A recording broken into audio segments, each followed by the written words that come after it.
Hello, everyone from around the world. Welcome to this special episode of Ed Talks live from Dubai. Today, we are going to be talking about the important topic of mental health awareness and the student change makers who are doing something about this to raise their voice and to create change. Welcome to Ed Talks Live.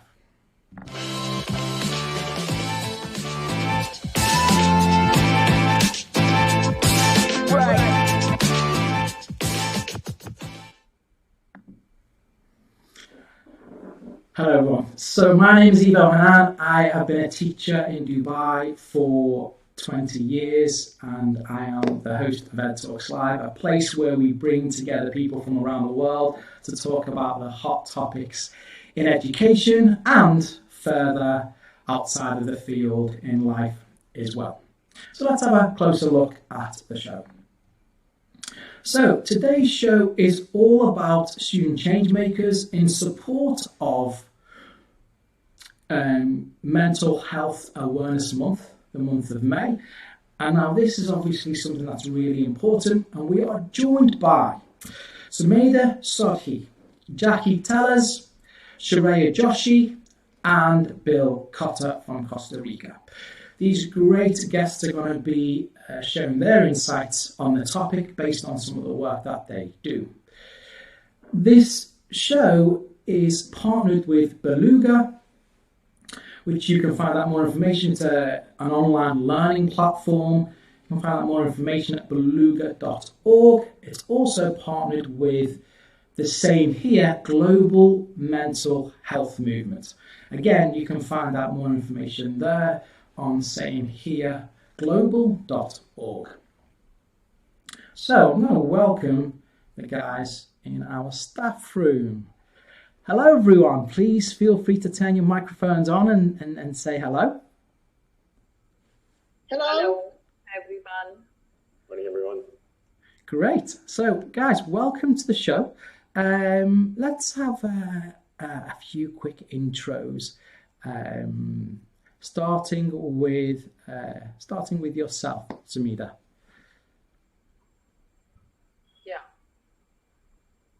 Hello everyone. I'm Sumedha Sodhi from India, and I'm a high school educator here in India, and I take social sciences for grade 9 and 10. I'm also the Global Citizenship Education School Coordinator, working in collaboration with Global Citizenship Foundation in the domain of global citizenship education, which is working for developing and advancing GCED pedagogy and practice. And as a part of GCED project, we have done 100 plus projects, which are student-led projects, which are completely based on SDGs.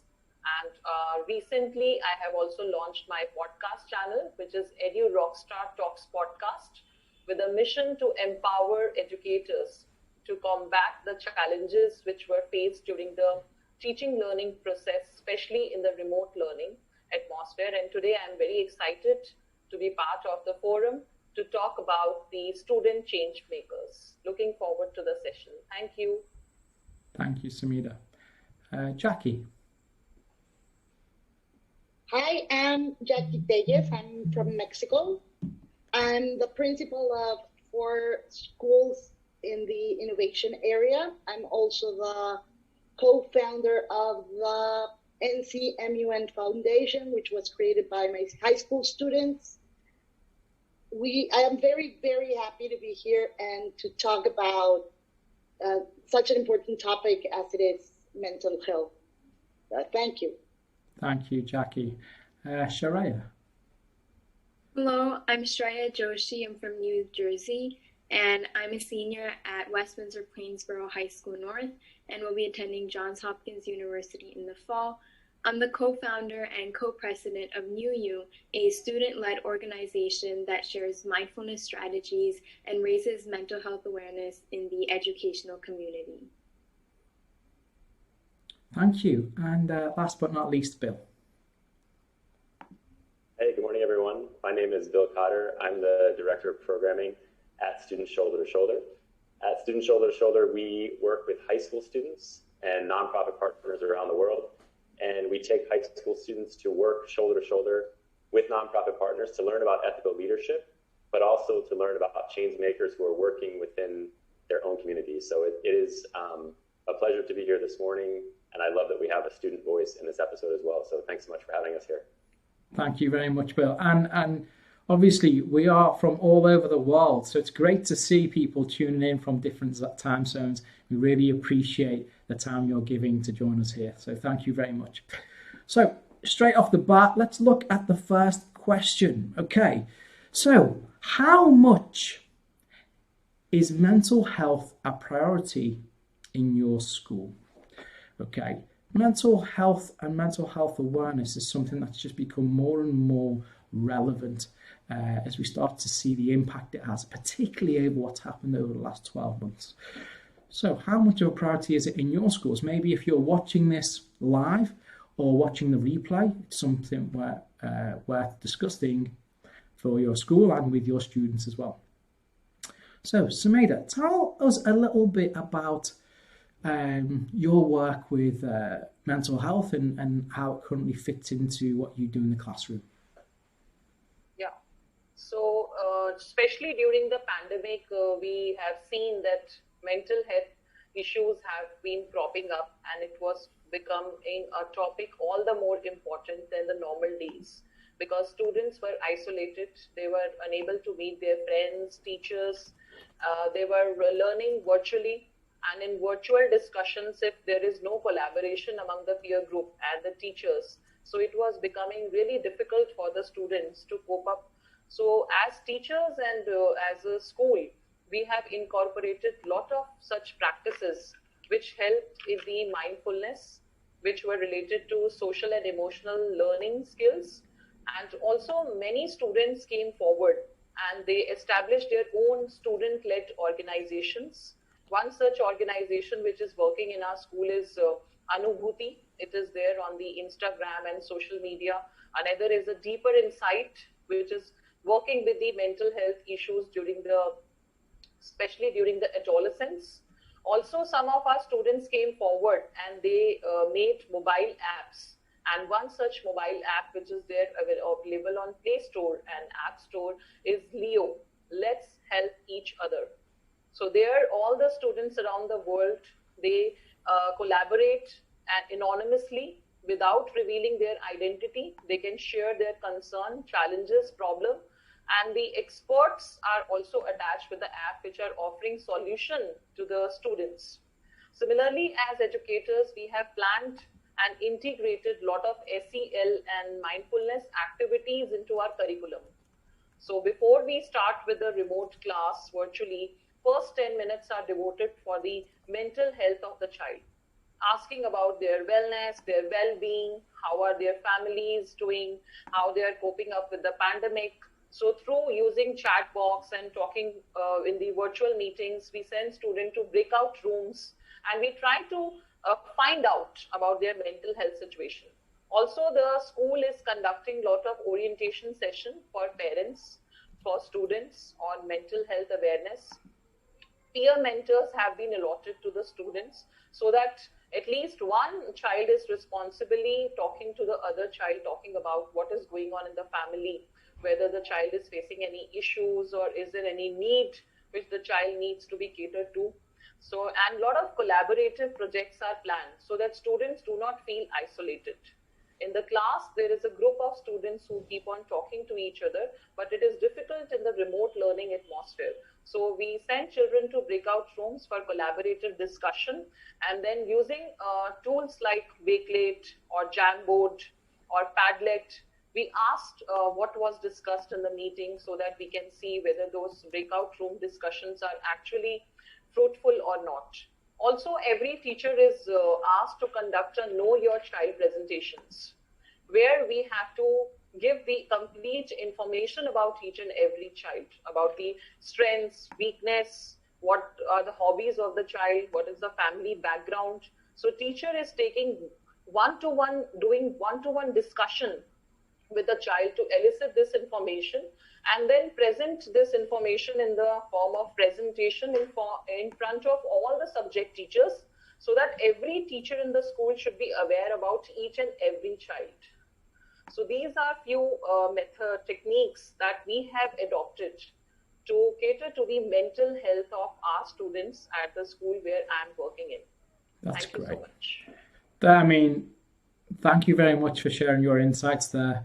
It's great to see just how many different ways you and your school are engaging in making sure that mental health awareness is something that isn't just targeted for the month of May, but throughout the school year as well.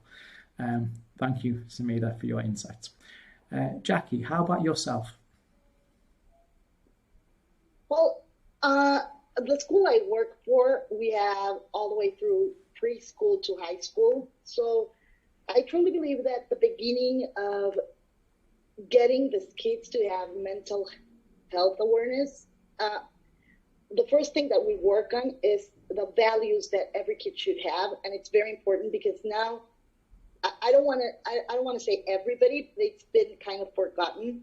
So I truly believe that respect is the beginning of it. If you teach a kid that they should respect other people's feelings, and so in our preschool, we at the beginning of their school year, the first thing that we teach is how are you feeling, and to recognize how are you feeling, how can we help you, and how to manage those feelings, which is very important because I'm sorry, most of the mental health issues that come is people not learning how to deal with their own emotions. So if when you're a kid, if you're in preschool or lower elementary, and as teachers, which is part of our program, we observe kids, we have a very good communication with parents, which is very important. And then kids should, at some point, they learn how do they feel, if they're really angry or if they're frustrated. And for us, that's the communication with parents and kids, to be able to have this communication with their parents, with their teacher, with their fellow classmates without feeling embarrassed about being sad or being angry or just being frustrated. Then we can actually make a change. And then I think the first thing is respect. If we start by respecting other people's feelings and what they're saying and not judging them, then that's the way we work for having this respect between peers. And at some point it becomes easier for parents and for us to realize if there's something of an issue with a student, because they do have, when they get older, they have this, we call it tutoria, which is having like a mentor, and they have this class twice a week, and they're able to speak their feelings. And we've been doing this remote, and we do this in present school. So that's the most important part for me.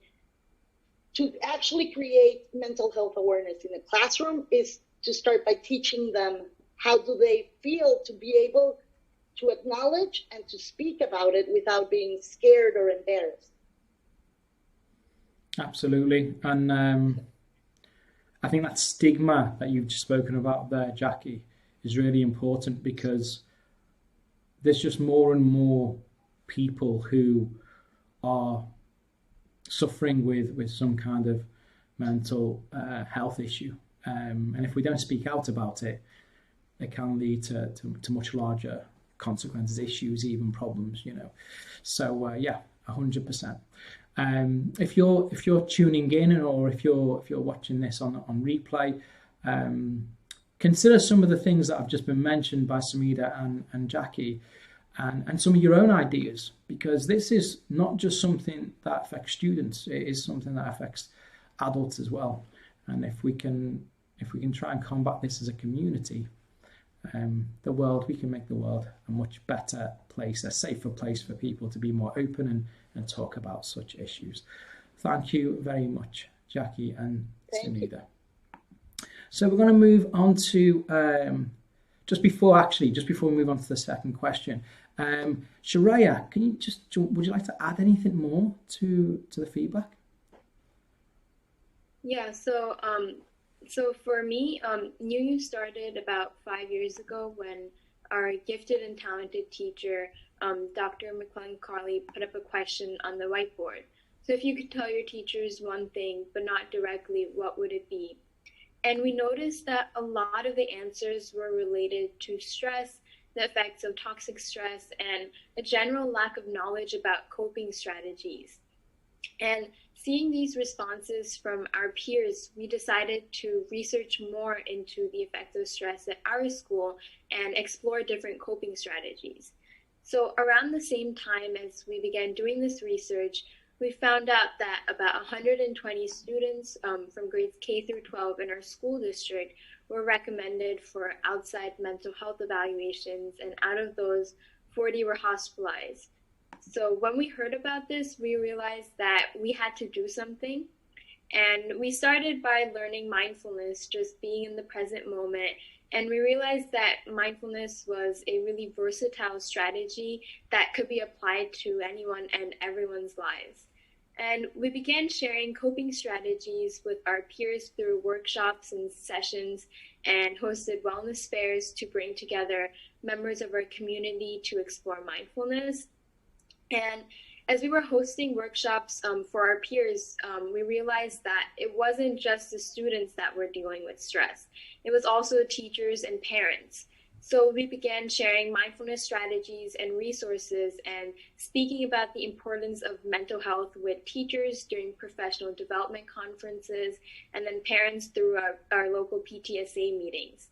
And I think I'd say, like, throughout this journey, if there's one thing that I'd really like to emphasize, it's that we need to take time out of our day to care for our mental health, just in the same way that we look after our physical health. Yeah, 100%. You kind of hit the nail on the head there, because so many people take care of their physical health, particularly the way they look. They kind of neglect what's up here, you know. Bill, would you like to add any more to this? Yeah, I mean, I think the thread that I noticed that is incredibly important is the idea of mentors came up a number of times. And I think that's oftentimes something we forget in schools, is that how important mentors are, whether it's teachers in the classroom, whether it's coaches, or whether it's people that students are having the chance to interact with outside of the classroom. But I think without role models who are willing to speak openly about mental health, students, it's going to be stigmatized and it's going to be a difficult thing. But if we can bring role models and mentors into the classroom who can talk about their own struggles, who can talk honestly with students and share that, I think that then will encourage students to feel like they also have that safe space. And I think, Shreya, that question on the whiteboard and how it changed your life and how it created your project, I think we need, I forgot the name of the teacher that you mentioned, but I think we need mentors like that teacher who are willing to ask that question and allow students to think about it as well as help those around them. So I think, you know, as I was listening to all of you, that idea of mentors who are open and honest and vulnerable and modeling that vulnerability with students is absolutely key. Absolutely. Guys, again, great to see so many of you contributing to this conversation, in this question. Yeah, it just gives us a bit more of an insight of perspectives from different parts of the globe. Thank you very much. So we're going to move on to the second question. This directly relates to the theme of the show, student changemakers.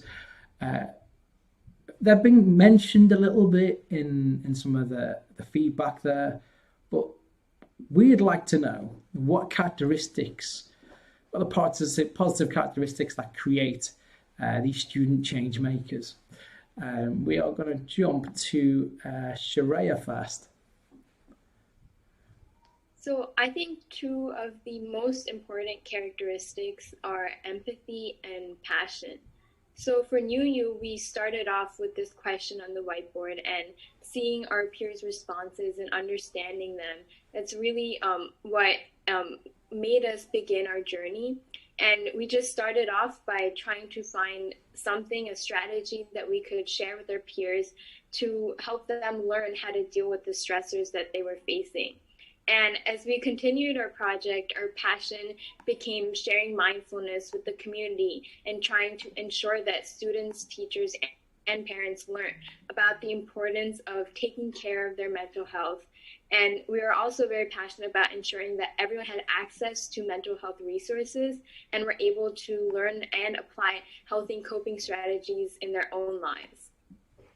And then another characteristic I would say is collaboration. I think it's really important to collaborate with the team and work together towards a common goal. Being able to bounce ideas off of each other, brainstorm and plan together, have a support network, and just work together on something that everyone is passionate about is really special and creates the best student change makers. Yeah, 100%. And for somebody who is actually active within this project area, we really do thank you for the work that you're doing, and please continue to do so, Shreya. Hats off to you. Bill, you get to work with students as well in a slightly different context. Do you want to share a little bit about that and the type of characteristics you see in the student change makers in your arena? Absolutely, and it's so great to follow up on your points there, Shreya, because I think we're very much looking for the same thing. So at Student Shoulder to Shoulder, we work with students outside of the classroom. So prior to working at Shoulder to Shoulder, I taught in international education for 10 years and now have become much more involved in experiential education. And I think the key piece of what we do, as I mentioned, is we bring together a group of 10 to 12 students for 3 weeks. And for those 3 weeks, we have that group of students working with 2 teachers and traveling to our field sites. And we have field sites, 12 different field sites around the world. And at those field sites, we partner with local nonprofits or NGOs who are doing work within their communities. So we work with grassroots nonprofits, with leaders, and we have our students shoulder to shoulder together with those leaders as well as their communities. And the biggest idea behind that, obviously, is, I think, as you pointed out, Shreya, is the 3 things you mentioned: empathy, compassion, and collaboration. I think are sometimes difficult to foster in schools, because in schools, oftentimes when we're thinking about academics, it's so focused on the individual and the grade that you're going to get, the work that you're going to do, and the college you're going to go to, right? There's chances and I guess times throughout the day you have a chance to collaborate, but if you are working on a project with someone, it's what did you do and what did the other person do, right? We're very much focused on the individual. And I think at Shoulder to Shoulder, our goal is to help students step out of that experience, to feel empathy, to feel compassion, to collaborate with others, but also to see change makers who are working within their own communities. And for us, seeing that example of leadership, I think, is the biggest thing, as we mentioned before, that idea of mentors, where students have a chance to see someone who identified a need within their own community, who's working with their community, not for their community, but literally shoulder to shoulder with their community, and has taken on a project that is bigger than themselves. Because I think when we think about mental health, a large issue is that students in high school are really struggling with figuring out not only what do I want to be, but what is my purpose, right? And why am I here? And I think without having that sense of purpose and without feeling like they have a community, students really struggle, and they feel like they're the only ones who are having these mental health issues, or they're the only ones who are kind of in this day-to-day battle of life. And with having mentors and with having a fellow group of students that you're working on a project together, whether you're teaching in a classroom for the first time or you're helping to build a school and you're doing this difficult work and you're doing it with other people, to me, that is where I've seen the biggest change and the biggest impact on mental health, is through that sense of collaboration and through that sense of empathy and compassion and stepping outside of yourself and yourself as an individual. Thanks very much, Bill. Yeah, I mean, again, this whole idea of empathy, understanding where others are coming from, this is one of the key areas, isn't it? Enabling us to connect with other people and seeing where they are before we see ourselves. And this is a big part of the conversation. This is why we have people like Shreya, for example, who are making such a great change in the student community and inspiring others, people like ourselves who are of a different generation, to possibly take a closer look at what we do. Guys, thank you very much. And those 2 questions about both student change makers and the importance of mental health awareness in your schools, they are key things. So if you do stumble across this session on YouTube, please feel free to discuss those 2 questions, because the more we discuss this, as we've heard from our guests, the greater the impact we can make to help bring about change within this important topic. So that kind of brings us to the last bit of the show, albeit we've kind of gone through it quite quickly, actually, much quicker than I thought. But before we get on to that, I am going to ask for a little bit of feedback regarding student change makers from Sumedha first. Yeah, so I would like to say that student change makers are really important for the society, and the characteristics which are really important for making them the change makers, as Shreya has also mentioned, empathy, reflection, the resilience which is required, and the action which the student change makers really have to take to make this society a better place to live in. It is really required in the society. Because if we talk about empathy, it is the ability to understand the perspective of other person and actively develop compassion for their feelings, experiences, and needs, which is really missing in the society today. In the pandemic, we can feel that there is some kind of barrier which is being created, and then they have to reflect upon the ability to intentionally engage in some kind of self-awareness activities, critically thinking about the problem and evaluating the immersive experiences among oneself. And then comes the resilience, the ability to endure and preserve through the challenging experiences, gain some insights out of that, and developing the personal agency in this process, which is really important.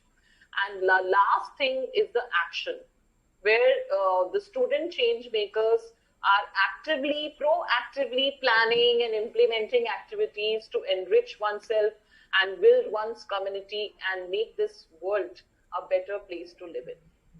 So this is what I would like to share. Thank you.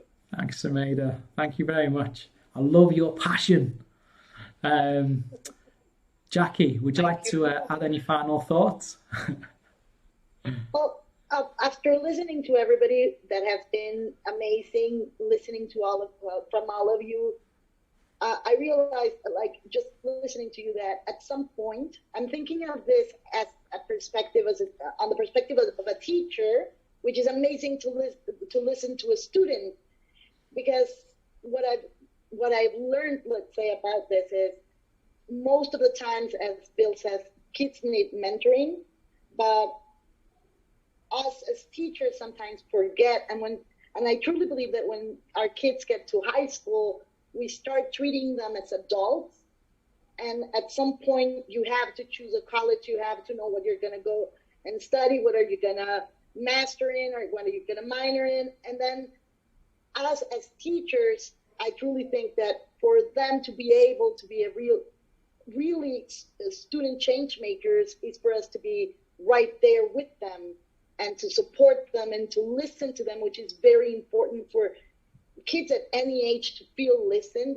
And when they get to high school, to actually be with them and help them with their decisions, which are so important, and they're going to be life decisions.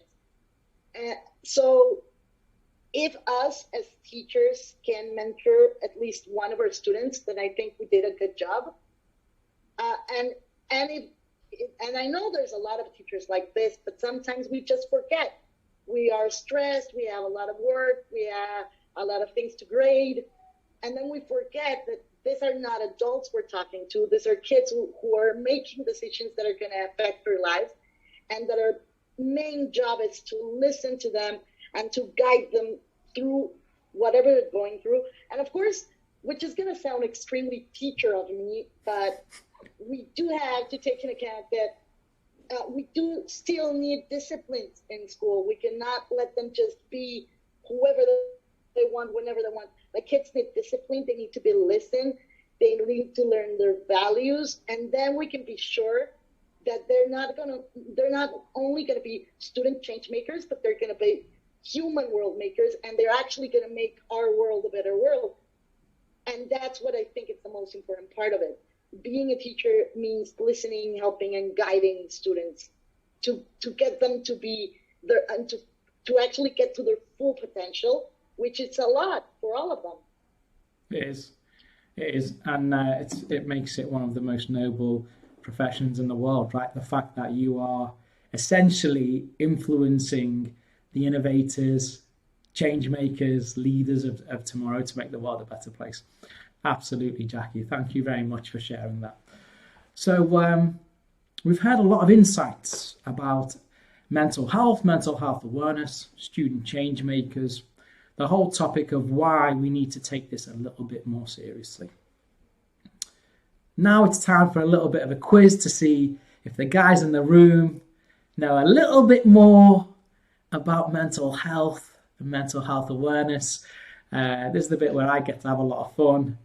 You guys might get to squirm a little bit in your seats, depending on if you get the question right or wrong, guys. Okay, so very, very simple. If you've seen Ed Talks Live, you'll have seen this before. We're going to now have a little bit of a quiz. This is just a little bit of fun, really. So we're going to have the red team, which is Bill and Sumedha, versus the purple team, which is Shreya and Jacky. Okay. I'm going to ask a series of questions. I'm going to go from one team to another. Each question is worth 2 points. Guys, if you're watching this at home, feel free to join in. Let's see if you guys can also raise a little bit of your awareness and knowledge during the next 10 minutes or so. So just to raise a little bit of team spirit, guys, I'm going to go over to the purple team first. Shreya and Jacky, how do you feel about this quiz? Have you guys got this? I'm excited and a little nervous. Jacky, what do you think? I'm a little bit more nervous than excited because I haven't taken a quiz in a long time. Good for me, I have a great student on my team. That's good.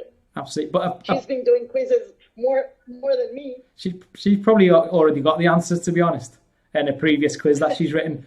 Exactly. Yeah, so purples could be for the win. Let's have a look at the reds. Bill and Sumedha, how do you feel about this quiz? Do you think reds have got it in the bag?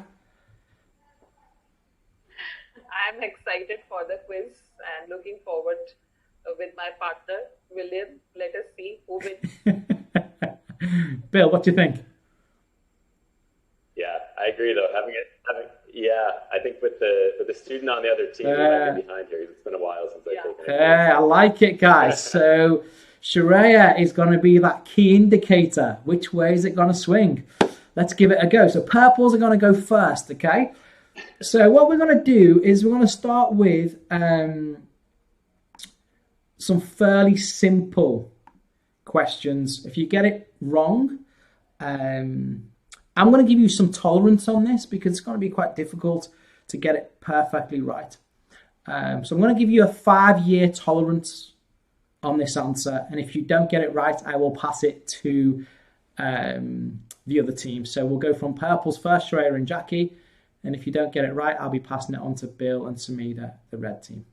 Okay, so question number 1. Mental Health Awareness Month was started in the United States, but in what year?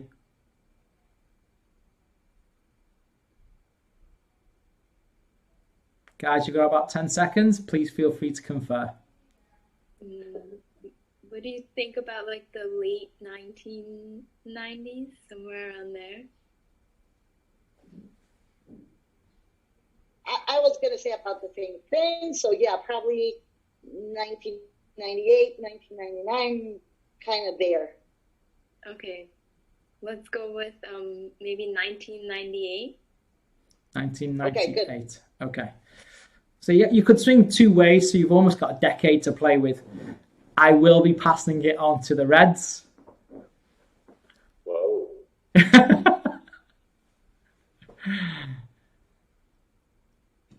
What do you think? Maybe I guess we should go.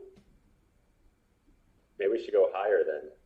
if we have a decade to swim, maybe 2010, Yeah, I think which gives us 2005 to 15. I don't know. Maybe 2001. Okay, guys. I think Maybe. Bill's the captain in this one. So what do you think? You need to give us a. Can we? Sumedha, would we be all right if we went to 2005 to give us a little more range? All right, let's try 2005. 2005. Okay. So, guys, you were both kind of way off. It's 1949. So yes, although it's become more popularized in the 2000s, it was something that was identified, I would imagine, around World War II times, right? 1949. It kind of makes sense, right? And then obviously carried through there. So yeah, there you go. 1949. Currently it is 0-0. Okay, over to the Reds. Let's see what you can do with this one. This is actually going to be, it's guess the year again. But this is actually, you have to get the year right because it's recent. So Eric Kusin is the founder of the Same Here global movement. But what year?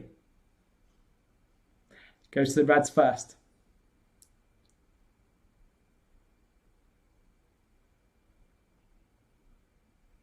What do you think, Reds? When was it founded? I don't know. What do you think, Sumedha? Maybe 2019? I think it's pretty recent, but I don't know if 19 is too recent.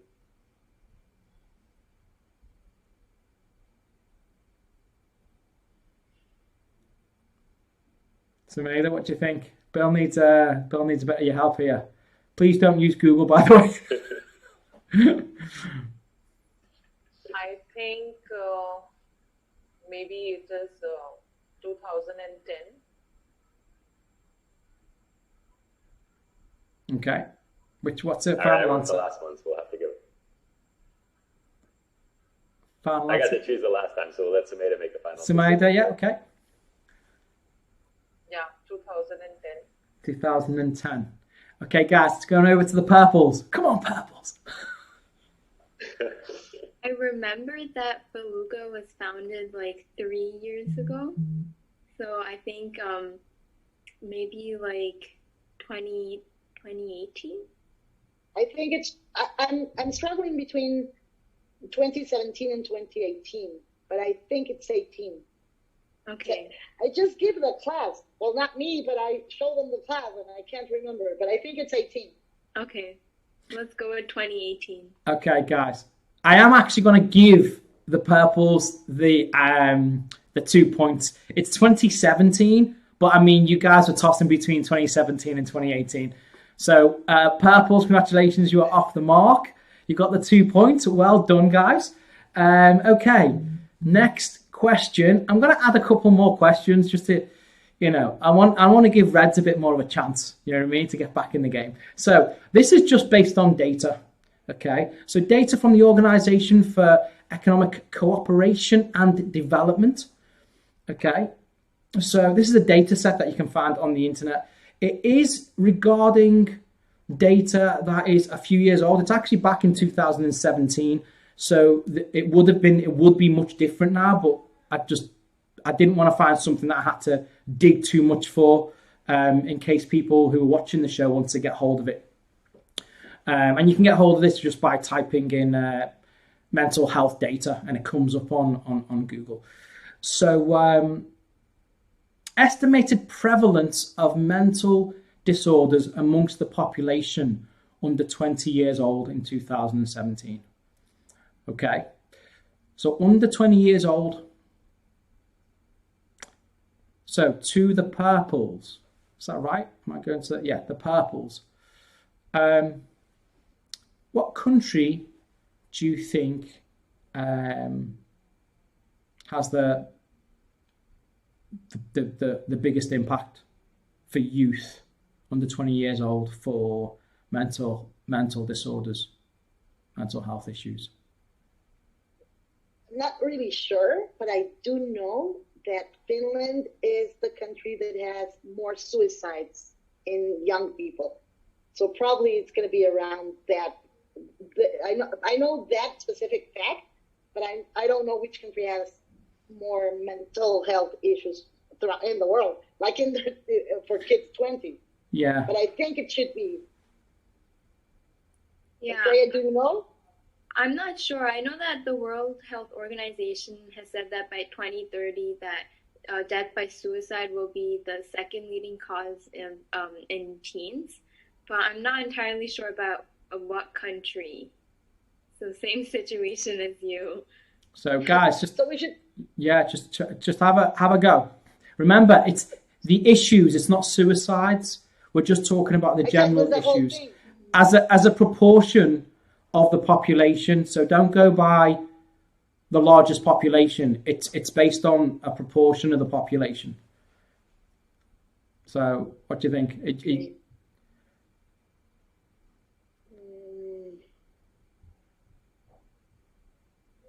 Because the thing is, if it's recorded, probably it should not be a country that they do not care about it. No, because this is data that's available on the internet. So it's not we're not breaking the news here, guys. You know what I mean? And it is 3 years old. So, well, almost 4 years old. So it's not, there shouldn't be any surprises here, guys. That's one of the reasons why I chose something that was from the past. The last thing I need is to bring something up that hasn't been really released yet. And then I end up going viral or something crazy. So yeah, what do you think? Just give us a country, and then we'll see. I'll see what happens. Well, I would go with the USA. Okay. They have a lot of. USA. I would go with that, but. Okay.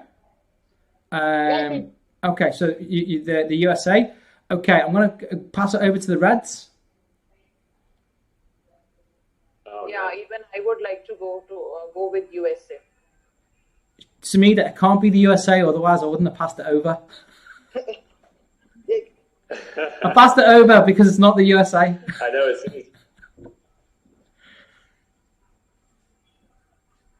What do you think?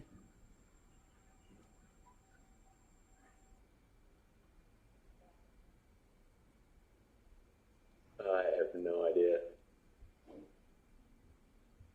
Okay. Well, have a guess. It's not the USA.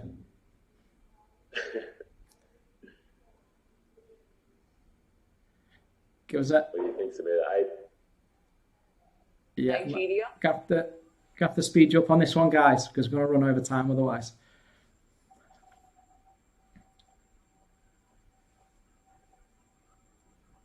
I think Sumedha said Nigeria, which is so Nigeria. I have no guess. So all right, guys. Okay. So from these statistics, it's Mexico. Okay. So Mexico. So to the Reds, if Mexico is at one end, in relation to its population, a proportion of its population, what is considered the nation that has the least under 20s mental health issues? That goes to the Reds. You've got about 10 seconds, guys, because we're going to need to... I think it is Finland with the least, because it is the most happiest country in the world. So accordingly, I think Finland can be the answer for this question. Okay. Do you want to go with that, Bill? Yeah? Sure. I think maybe Costa Rica, but Sumedha jumped in first. So let's go with Finland. Okay, guys, I'm passing it over to the purples. It's not Finland. So we're looking at almost like the nation that has the healthiest range of under 20s for mental health. I think this is more obvious, to be honest, as an answer. Well, Mexico should be more obvious for me. I actually live there. But... So what country? What country's at the other end of the scale? I'm gonna give you about 5 seconds, guys. Let's see if you can get it. What do you think? Well, I think Canadian people are really happy. That's true. They're happy. They're happy people. They live in a very nice country, very clean, very nice schools. Canada could be an answer. Do you want to go with Canada, guys? I'm going to go with Okay. Canada. Okay. All right, guys. It's actually New Zealand. Oh, well, they're happy people as well. Yeah. So yeah, it's at one end we've got Mexico, and at the other end we've got New Zealand, and then we've got obviously a lot of nations in between. Finland and Canada are actually quite close, and they're kind of in the middle. Yeah. So I'm just going to do the last question. This is going to be closest to the pin. And the person who gets this right wins. Closest to the pin means the closest number. Okay. So this is a ratio from under 20s. All right. So I'm going to start with New Zealand. All right. So New Zealand, it's estimated, so population under 20 years old, that one child out of every 17 has some kind of mental health issue or registered disorder, or has been registered in some way, identified in some way. So 1 in 17. So that's essentially the lowest. What would you say is the average? Okay.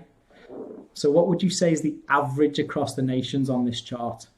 So it's basically got the top, looks like 30 countries on here. Okay. So 1 in 16 is the lowest ratio. What would the average be? Okay. Talk amongst yourselves, guys. Whoever gets the closest wins. All right. I'm going to give you 10 seconds, guys, and then I'm going to come for your answer. I think it might be 1 in 5. I was going to say 1 in 6, which is good. Yeah, 1 in 5. We'll go with that. All right, guys. I'm not stealing her answer, but I was going to say 1 in 5 as well. Ah, okay, guys. Well, all right. I need a final I'm answer. not stealing the student's answer, I promise. We are going to get the final answer from Shreya first, and then Sumedha. So 5 seconds to finalize. You can't have obviously the same answer. So in 5 seconds, 5, 4, 3, 2, 1. Shreya, what do you want to have as the final answer? We'll go. 1 in 5. 1 in 5 as the average. Okay. We'll go. Bill and Sumedha. Should we go 1 in 6?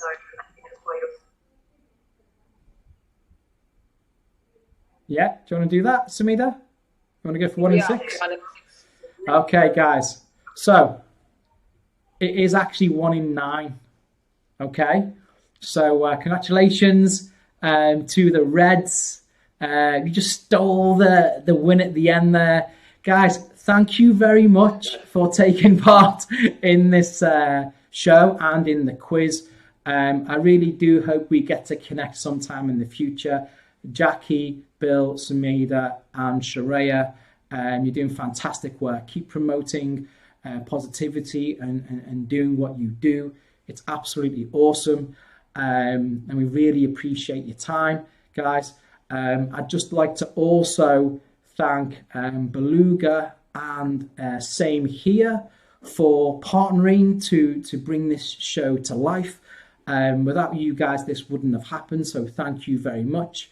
And that's pretty much it for now, guys. Please be aware of your impact on yourself and the others around you. Together, as we've all mentioned in this conversation, by helping each other, being a bit more empathetic, changing the game with ideas like Shreya has just mentioned, we can all make a difference in the world. My green screen's just switched off. Take care of yourselves and each other, and we'll catch up very soon. All the best, everyone. Thanks.